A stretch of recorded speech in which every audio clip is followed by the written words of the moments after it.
Meaning of eschatological.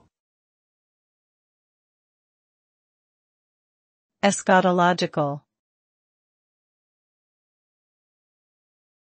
Eschatological. Eschatological.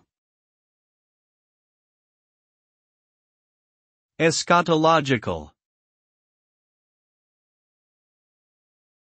The term eschatological refers to the study of the final events in human history, commonly associated with the end of the world and the ultimate fate of humanity. The eschatological result is often depicted as a dramatic and catastrophic event, involving divine judgment and the destruction of the current order. Different religious traditions have various interpretations of the eschatological result, ranging from the expectation of a new creation to complete annihilation. The concept of eschatology has played a significant role in shaping beliefs and practices across different cultures and historical periods.